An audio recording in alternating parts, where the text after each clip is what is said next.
80 లక్షల వరకు కార్ల సంఖ్య, అలాగే 23 లక్షల దాటింది. ఇప్పుడు తెలంగాణ రాష్ట్రంలో మొత్తం వాహనాలన్నీ కలిసి ఒక్కొక్కటి 80 లక్షలు ఉంటే కార్ల సంఖ్య 23 లక్షలు దాటిపోయింది. ప్రతి సంవత్సరం 9 లక్షలకు పైగా కొత్త కార్లు రోడ్డుపైకి వస్తున్నాయి. ఇది 2014తో పోలిస్తే ఇది 150% పెరిగింది కార్ల కొనుగోలు అనేది. సరే, ఆర్థిక సామర్థ్యము, 10 ఏళ్ల కాలంలో అభివృద్ధి, లేకపోతే వారి స్వయం ఉపాధి వల్లనో వారి కష్టం వల్లనో వారి ఆర్థిక సామర్థ్యం పెరగడం వల్ల ఈ కొనుగోలు శాతం పెరిగిందనేది నిజం. పొల్యూషన్ విపరీతంగా పెరుగుతుంది. అంతేకాకుండా ఆయిల్ దిగుమతులపై దేశం ఎక్కువ ఖర్చు పెడుతుందని చెప్పి చేయవలసి వస్తుంది. కాబట్టి ఎలక్ట్రిక్ వెహికల్ని ప్రొవైడ్ చేయడంలో ముందుకు రావడం వల్ల ఈ రాష్ట్ర ప్రభుత్వానికి అభినందనలు తెలియజేస్తూ, ఈ పొల్యూషన్కి, ఈ ఆయిల్ దిగుమతులకి అడ్డుకట్ట వేయాలంటే ఆర్థిక భారం రాష్ట్రం మీద కానీ దేశం మీద కానీ పడకుండా ఉండాలంటే దీనికి ప్రత్యామ్నాయం ఎలక్ట్రికల్ వెహికల్స్. ఇవాళ దేశంలో 2070 నాటికి పొల్యూషన్ అనేది ఉండకుండా మొత్తం ఎలక్ట్రిక్ వెహికల్లతోని ఉండిపోవాలనేది ఒక లక్ష్యంగా పనిచేస్తున్నప్పుడు ఈ ఎలక్ట్రిక్ వెహికల్స్కి రావడానికి, ప్రజలు కొనడానికి ప్రభుత్వం తీసుకున్నటువంటి పాలసీలు కానీ ప్రభుత్వం తీసుకున్న నిర్ణయాలు ఏమిటన్నది ముఖ్య ప్రశ్న. ఇకపోతే ఆర్టీసీకి సంబంధించి 2039 వరకు 100% ఎలక్ట్రిక్ వెహికల్ బస్సులు నడపాలని టార్గెట్ పెట్టుకున్నట్లుగా అనిపిస్తున్నది. ఈ రాష్ట్ర ప్రభుత్వము అలాంటి ఆలోచన చేయడం అభినందనీయమే. అది నిజంగా చేరగలిగితే సంతోషమే. చేరేటట్లు అందరం కలిసి చేయాలనేది నా ఆలోచన. అలాగే ఎలక్ట్రిక్ వెహికల్స్ కొనుగోలు పెరగాలి అంటే రాష్ట్ర ప్రభుత్వము ఎలాంటి పాలసీ అడాప్ట్ చేసుకుంది అనేది కూడా గౌరవ మంత్రివర్యులు పొన్నం ప్రభాకర్ గారిని మీ ద్వారా నేను అడిగి తెలుసుకోవాలనుకుంటున్నాను. అలాగే ఉదాహరణకి ఇప్పుడు ఢిల్లీ ప్రభుత్వము ఎలక్ట్రిక్ వెహికల్స్ మీద ఇన్సెంటివ్స్ ఇస్తుంది. ఒక 2 వీలర్ వెహికల్కు ఒక 30,000 వరకు సుమారు. అలాగే 4 వీలర్ వెహికల్స్కి 1.5 లక్ష రూపాయలు ఇన్సెంటివ్ ఇచ్చే పరిస్థితిలో ఆలోచన చేసింది.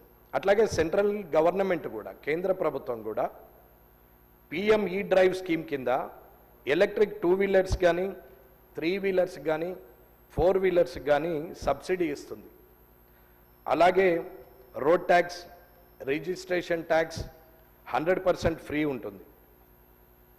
అలాగే మహారాష్ట్రకు వచ్చి సమృద్ధి ఎక్స్ప్రెస్ వే మీద నాగ్పూర్ నుంచి ముంబై వరకు ఆ హైవే మీద వెళ్తున్నటువంటి వెహికల్స్లో ఎలక్ట్రిక్ వెహికల్స్కి టోల్ ట్యాక్స్ లేకుండా నిర్ణయం తీసుకుంది.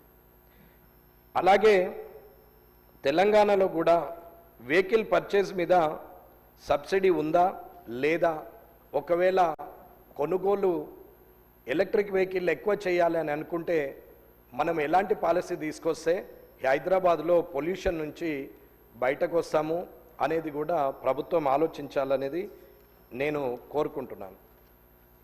అట్లాగే తెలంగాణలో మొత్తము 180 లక్షల వెహికల్స్ ఉంటే ఎలక్ట్రిక్ వెహికల్స్ వాటా ఈ రోజు వరకు 0.4% మన రాష్ట్రంలో ఉన్నట్టుగా నేను భావిస్తున్నా. I'm not correct, maybe subject correct అది. ఇక తెలంగాణ మొత్తంలో ఎలక్ట్రిక్ వెహికల్లలో హైదరాబాద్లోనే 60% ఉంది. రూరల్ ఏరియాలో చాలా తక్కువ ఉంది, 40%. అంటే ఒక్క హైదరాబాద్లోనే మెజారిటీ షేర్ ఉంది. ఎందుకు అని అంటే ఎలక్ట్రికల్ రీఛార్జ్ స్టేషన్స్ రూరల్ ఏరియాస్కి కనెక్టివిటీ చేయకపోవడం, state to districts, district to మండల్కి మనం ఆ కనెక్టివిటీని ఆ రేడియస్లో ఎలక్ట్రికల్ వెహికల్స్ రీఛార్జ్ స్టేషన్స్ని మనము ఏర్పాటు చేస్తే ఇంకా కొనుగోలు అవుతుందనేది నా ఆలోచన. ఒక మామూలు వ్యక్తిగా నేను ప్రజల్లో ఉండి చూసిన దాని ప్రకారంగా ప్రతి ఒక్కరు కూడా ఎలక్ట్రిక్ వెహికల్ వైపే చూస్తున్నారు, ఎలక్ట్రిక్ వెహికల్ కొనుక్కోవాలని ఆలోచిస్తున్నారు. కానీ నాతో సహా ప్రజలకు ఉన్నటువంటి సందేహం ఏంటంటే 300 కిలోమీటర్లు 400 కిలోమీటర్లు అంటే మిడిల్ క్లాస్ పీపుల్ అఫోర్డబుల్ చేసేది 300 కిలోమీటర్లు 400 కిలోమీటర్లు పోయే లోపల ఛార్జింగ్ స్టేషన్స్ లేకుంటే రూరల్ ఏరియాలో కష్టం కాబట్టి ఆలోచన చేసే పరిస్థితిలో ఉంది అనేది నేను అనుకుంటున్నాను. ఇది నా స్వానుభవం. అట్లాగే ఇవాళ మన రాష్ట్రంలో 70,000 వెహికల్లు మాత్రమే ఎలక్ట్రిక్ వెహికల్స్ ఉన్నాయి. కానీ మహారాష్ట్రలో 3 లక్షలు ఉన్నాయి, అలాగే కర్ణాటకలో 2.5 లక్షల వరకు ఉన్నాయి, అలాగే తమిళనాడులో 1,70,000 వరకు ఉన్నాయి, అలాగే తెలంగాణలో ఓన్లీ 70,000 మాత్రమే ఉంది అనేది నా అభిప్రాయం. ఇది అథెంటిక్గా నేను మాట్లాడలేదు, కానీ ఇది నేను నాకున్న ఆలోచన మీద నాకు తెలుసుకున్న పరిజ్ఞానం మీద నేను మాట్లాడుతున్నటువంటిది. మేబీ నిజం కావచ్చు అనేది నేను అనుకుంటున్నాను. కారణము ఇవన్నీ మన దగ్గర 70,000 ఉండడం మిగతా దగ్గరలా ఎక్కువ ఉండడానికి కారణం ఏంటంటే రీఛార్జ్ స్టేషన్లు అనేది ఒకటి, రెండవది ఇన్సెంటివ్స్ ఇవ్వాలి, మూడవది బ్యాంకులు కొన్ని ఎలక్ట్రిక్ వెహికల్లకు మేము ఇవ్వమనడము తెలుస్తుంది. అది ప్రభుత్వం బ్యాంకర్స్తోని మాట్లాడి నిర్ణయం తీసుకుంటే బాగుంటుంది అనేది ఆలోచన ఇస్తుంది. ఇకపోతే నా సలహా సూచన, మన ప్రభుత్వం ఈ 5 ఏళ్ల టర్మ్లో 2 ఏళ్ళు అయిపోయింది, ఇంకా 3 సంవత్సరాల్లో ఈ పొల్యూషన్ తగ్గాలి, ఎలక్ట్రిక్ వెహికల్స్ ఈ రాష్ట్రమే ప్రథమ స్థానంలో ఉండాలి.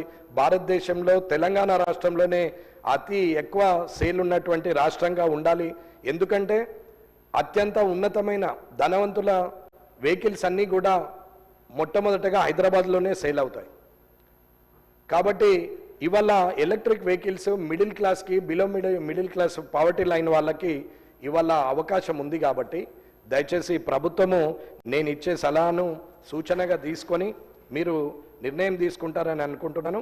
తెలంగాణ ఎలక్ట్రానిక్ వెహికల్స్కు road tax, registration charges complete exemption ఉన్నా అది మొదటి 8,000 వెహికల్లకే ఉంది. కాబట్టి తర్వాత వీటికి ఇస్తలేరు అనే దాని మీద తీసుకోవడం తగ్గిపోయిందని ఆలోచిస్తున్నాం. కాబట్టి ఇవన్నీ ఇస్తూ ఎలక్ట్రికల్ రీఛార్జ్ స్టేషన్స్ కూడా పెడితే ఇంకా వెహికల్స్ అన్నీ ఎలక్ట్రికల్ వెహికల్స్ అవుతాయి. గవర్నమెంట్ అధికారులు ఉపయోగించిన, గవర్నమెంట్లో ఉన్న శాసనసభ్యులం మనం ఉపయోగించే వెహికల్స్